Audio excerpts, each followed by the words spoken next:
만약 한 남자에게 아내가 둘이 있어 하나는 사랑받고 또 하나는 미움을 받다가 둘 다 자식을 낳았는데 첫째 아들이 그가 사랑하지 않는 아내에게서 나왔다면 그는 자기 재산을 아들들에게 유산으로 줄 때 사랑하지 않는 아내가 낳아준 실제 장자를 제쳐두고 사랑하는 아내의 아들을 장자로 세우지 말라.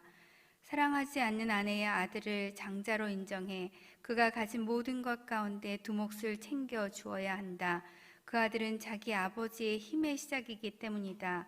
그 장자의 권한은 그에게 속해 있기 때문이다. 만약 한 남자에게 아들이 있는데 그가 마음이 고집스럽고 반항심이 있어 자기 부모에게 순종하지도 훈계할 때 귀 기울이지도 않는다면 그 부모는 그를 잡아다가 성문 앞으로 장로들에게 데려가서 장로들에게 말하라.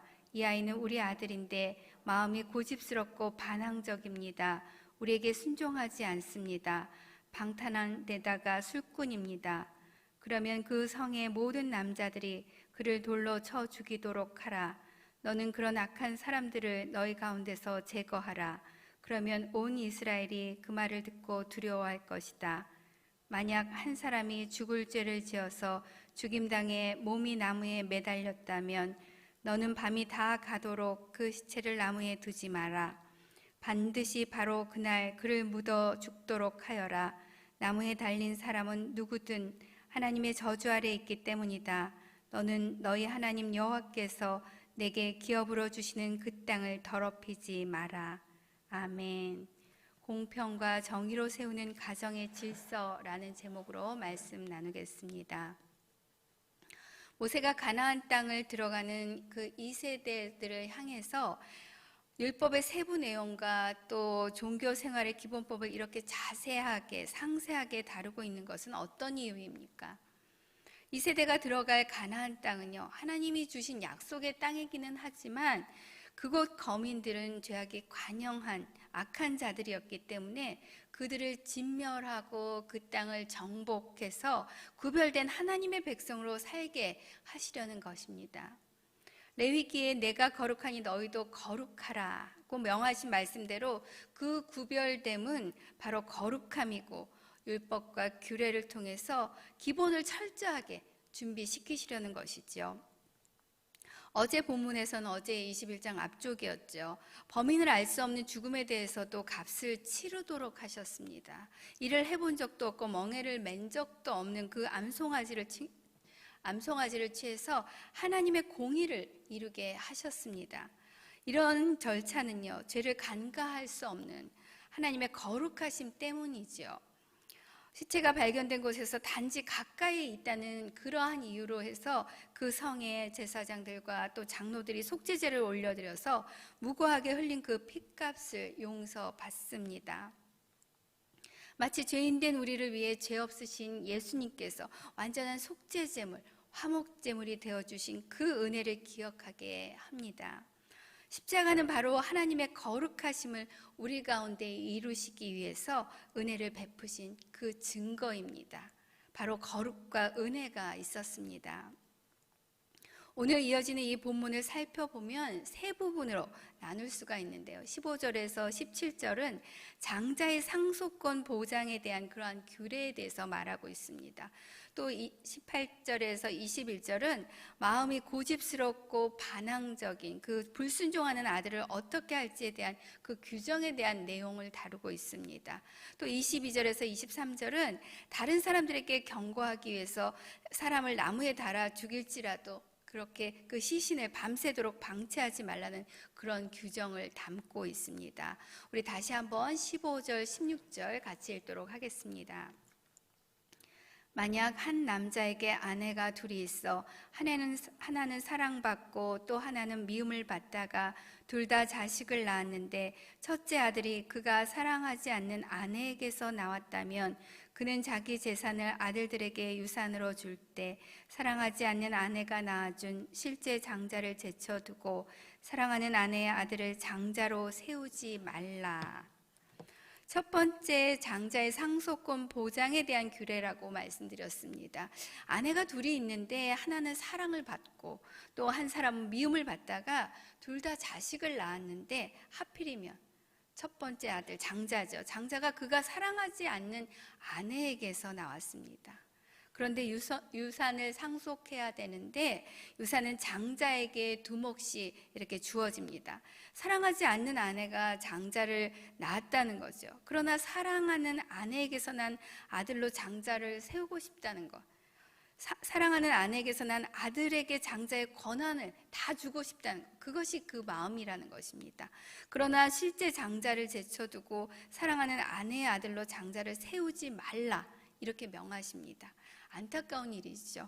마음은 사랑하는 아내가 낳은 아들에게 다 주고 싶어요. 그에게 유산을 주고 싶잖아요. 이 대목에 오면 우리가 야곱의 아내 라헬과 레아를 떠올리게 됩니다.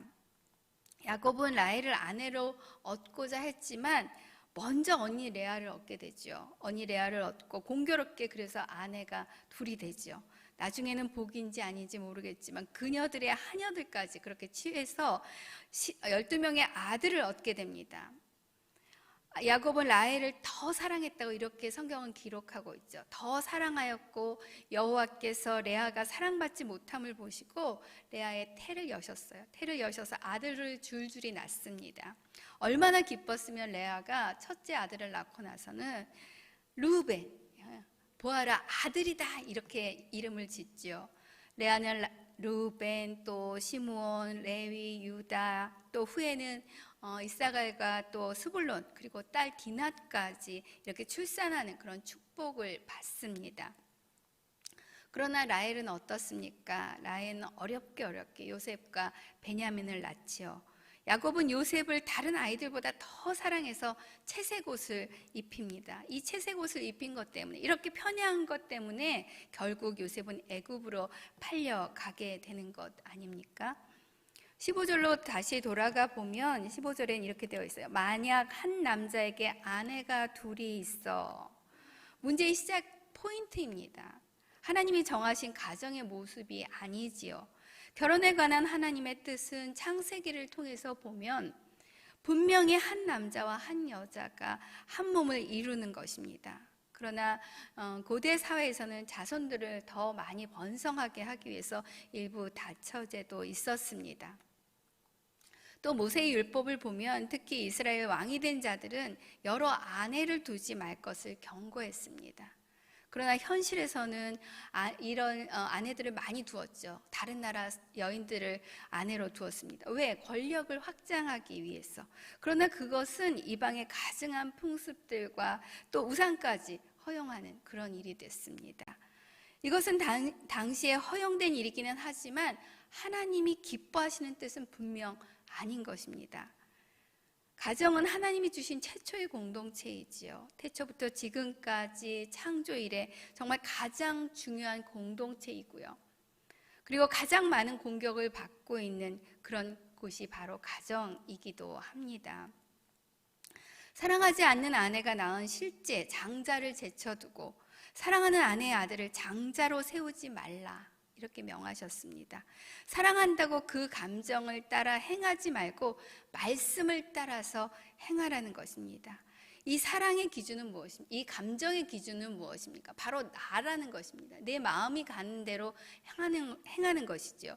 그러나 우리의 참된 기준은 하나님의 말씀이어야 하는 줄 믿습니다. 말씀을 따라 행하지 않으면요, 그 안에 질서가 무너지게 되는 것입니다.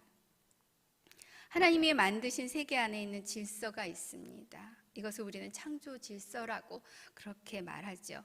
그 질서를 따르면 하나님의 축복을 누리게 되고요. 그 질서를 거스르면 멸망이고 죽음입니다. 하나님이 창조하신 이 세계 안에 질서를 지키는 것은요, 바로 하나님 말씀에 순종하는 것이고 또 하나님이 기뻐하시는 그 뜻을 이루는 것입니다. 하나님의 말씀에 순종하며 질서를 지켜내고 하나님의 기뻐하신 그 뜻을 이루는 여러분들이 되시기를 축원합니다. 아멘. 우리 17절 같이 읽겠습니다. 사랑하지 않는 아내의 아들을 장자로 인정해 그가 가진 모든 것 가운데 두 몫을 챙겨 주어야 한다. 그 아들은 자기의 아버지의 힘의 시작이기 때문이다. 그 장자의 권한은 그에게 속해 있기 때문이다. 사랑하지 않는 아내의 아들일지라도 장자로 인정해야 되고, 또 그가 가진 모든 것 가운데 두 몫을 챙겨 주어야 합니다. 그 아들은 자기 아버지의 힘의 시작이고, 이것은 생명의 시작이라는 것이지요. 그 장자의 권한이 그에게 속해 있기 때문에 이미 권한이 장자에게 주어졌다는 것입니다. 그렇다면 장자의 권한, 이 권리는 무엇입니까? 다른 아들들보다 두 몫의 상속을 받을 권리가 있는 것이고요. 또 아버지의 축복을 물려받을 권리가 있었고요. 그리고 집안 대소사에 관여해서 아버지와 함께 집안을 이끌고 나갈 그런 권리가 있었습니다. 장자는 아버지의 영광이고 기둥으로 여겨졌기 때문입니다. 여러분 가운데도 장자도 있으시고요. 또 둘째, 또 셋째 이렇게 있으시겠지만 이전의 어른들은 어떠했습니까? 큰아들, 장자를 집안에서 굉장히 우리 부모 세대에도 굉장히 챙기셨지요. 그래서 큰아들을 데리고 또 자랑을 하시고 또 그 아들을 데리고 나가서 그 아들은 아버지의 자랑이 되기도 했습니다. 그래서 큰 아들을 위해서는 동생들이 또 특별히 가정에서 뭐 딸들이라든지 이렇게 희생해서 공부도 시키고 또 그랬지요. 지금은 택도 없는 일이지만, 네.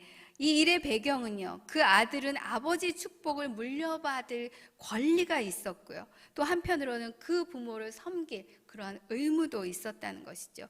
두 몫이 주어졌다는 것은요, 또 그만큼 책임이 있다는 것입니다. 그래서 상속과 축복권은 아주 중요합니다. 우리가 잘 아는 야곱을 보면요, 야곱은 쌍둥이였지만 둘째로 태어났습니다. 쌍둥이 형 에서가 가진 이 장자권을 갖기 위해서 무진 애를 썼죠. 그래서 장자권을 팥죽 한 그릇에 샀습니다. 야곱은 그 장자권을 얻어내고 또 아버지 이삭으로부터의 그 축복을 얻기 위해서 또 애를 썼습니다. 장자의 축복을 결국은 받아내지요. 그만큼 장자권은 특별했다는 것입니다. 야곱이 하나님의 언약을 잇는 이런 영적 장자권을 받은 것은요, 하나님의 선택이었습니다. 하나님께서 야곱을 선택하셨다는 것입니다. 창세기 49장을 보면 야곱이 연수가 다 해서 돌아갈 때 12아들들을 다 불러서 축복을 하는 그런 내용이 나옵니다.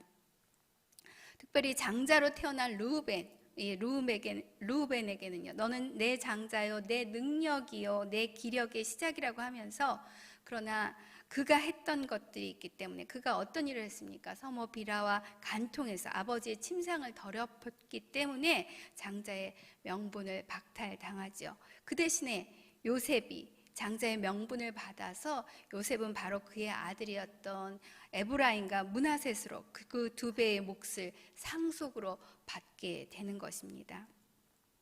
갈라디아서 3장 29절입니다. 우리 같이 한번 읽겠습니다. 만일 여러분이 그리스도께 속한 사람이면 여러분은 아브라함의 자손이요 약속을 따르는 상속자입니다. 장자에게 주어지는 권한과 축복처럼 그리스도 안에 있는 우리는 성도인 우리는 약속의 자녀이고 약속대로 유업을 이을 상속자입니다. 하나님의 유업을 이을 장자의 직분을 갖게 된 것입니다. 하나님의 독생자이시고 또 맏아들이 되신 예수 그리스도로 인해서 바로 장자의 축복을 우리가 받게 되고 하나님의 유업을 지켜나가는 저와 여러분이 된 것입니다. 우리가 이것을 기억하며 장자의 축복을 받고 하나님의 유업을 지켜나가는 여러분들이 되시기를 축원합니다. 아멘. 우리 20절, 21절 읽겠습니다. 장로들에게 말하라. 이 아이는 우리 아들인데 마음이 고집스럽고 반항적입니다. 우리에게는 순종하지 않습니다. 방탕한 데다가 술꾼입니다. 그러면 그 성의 모든 남자들이 그를 돌로 쳐 죽이도록 하라. 너는 그런 악한 사람들을 너희 가운데서 제거하라. 그러면 온 이스라엘이 그 말을 듣고 두려워할 것이다. 한 아들이 나옵니다. 고집스럽고 반항심이 있는 아들입니다. 그래서 자기 부모에게 순종하지도 또 훈계를 들으려고 하지도 않습니다. 방탕한 데다가 술꾼입니다. 부모에게 불순종은 바로 가정의 질서를 무너뜨리는 것이죠. 하나님의 권위에 도전하는 것입니다. 이런 사람을 한마디로 악한 사람들이라고 했습니다. 부모는 그를 잡아다가 장로들에게 데려가서 낱낱이 고하는 것입니다.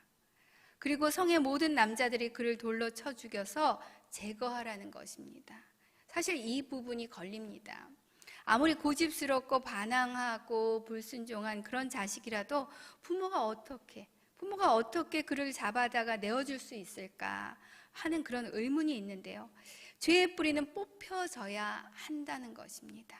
죄인된 우리를 위해서 독생자 예수 그리스도를 십자가에 내어주신 그 하나님의 사랑, 하나님의 눈물을 볼 수 있습니다. 이 하나님의 눈물 하면 패션 오브 크라이스트 그 영화가 생각이 나는데요. 예수님께서 십자가에 못 박히셨을 때 하늘에서는 하나님의 눈물이 땅으로 떨어지는 그런 장면이 있지요. 바로 하나님의 사랑, 하나님의 눈물이 있다는 것입니다. 아들을 내어주지만, 그 아들을 십자가에 못 박기까지 내어주지만 하나님은 그 사랑으로, 우리를 향한 사랑으로 하나님께서 내어주셨고 하나님의 눈물이 같이 있었다는 것입니다. 18절과 20절을 다시 보면 마음이 고집스럽고 반항적이라고, 부모에게 반항하는 것은 바로 하나님께 대한 반항을 의미합니다. 마음을 지켜내지 못한 결과이지요. 반항하고 고집스러운 것. 무엇보다도 내 마음을 지켜라. 내 마음에서 생명의 샘이 흘러나오기 때문이다. 잠언 4장 23절 말씀인데요. 무엇보다 내 마음을 지켜라. 내 마음에서 생명의 샘이 흘러나오기 때문이다. 마음을 지키십시오. 성령을 구하십시오. 성령의 충만함을 구하십시오. 성령의 충만함을 구할 때 성령께서 우리 가운데 함께 하실 줄 믿습니다. 요한복음 14장 26절 말씀인데요. 보혜사 곧 진리의 성령이 오시며 모든 것을 가르쳐 주실 것이며 예수께서 말씀하신 모든 것을 생각나게 하실 것입니다. 하나님께 마음을 확정하고, 우리가 하나님께 마음을 확정하고 십자가 앞에 나가야 한다는 것입니다. 결코 죽을 수밖에 없는 고집스럽고 반항적이고 불순종하고 세상의 죄에 방탕한 우리를 위해서, 바로 그런 우리를 위해서 십자가를 지신 예수 그리스도의 그 은혜와 또 그 아들을 내어주신 하나님 아버지의 사랑 가운데 날마다 머무시는 여러분들 되시기를 축원합니다. 아멘. 22절 23절은요. 다른 사람에게 경고하기 위해서 사람을 나무에 달아 죽일지라도 그 시신은 밤새도록 방치하지 말라는 그런 규정을 담고 있습니다. 이것은요, 죽음으로 인해서, 그 피 흘림으로 인해서 땅이 부정해지고 저주받지 않게 하기 위한 것입니다. 예수님은 악한 우리를 위해서 우리가 받아야 할 그 저주를 대신해서 십자가를 지시고 우리를 구원하신 구원의 하나님이 되셨습니다. 갈라디아 3장 13절 말씀인데요. 그리스도께서는 우리를 위해 저주를 받으시고 율법의 저주에서 우리를 구속해 주셨습니다. 그리스도의 십자가, 그 저주의 십자가에 달리신 예수 그리스도, 그를 통해서, 그 십자가를 통해서 우리는 자유함을 얻은 것입니다.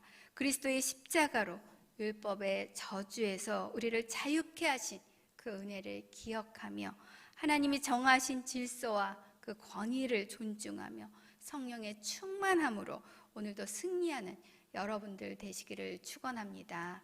아멘. 오늘 주신 말씀 기억하며 우리가 기도하며 나가기 원합니다. 먼저 기도할 때 우리 안에 성령의 충만함을 구하며 나가기 원합니다. 그리스도 안에 있는 우리는 약속의 자녀이고 약속대로 유업을 이을 상속자입니다. 하나님의 유업을 이을 장자의 직분을 갖게 되었습니다. 장자의 축복을 받았습니다. 하나님의 유업을 지켜나갈 수 있도록 우리가 감정을 따라 행하지 않게 하시고 주의 말씀대로, 그 진리의 말씀대로 날마다 그 말씀을 따라 순종함으로 나가게 하여 주시옵소서. 주님, 우리의 힘으로는 행할 수 없습니다. 성령의 충만함으로 함께하여 주시옵소서.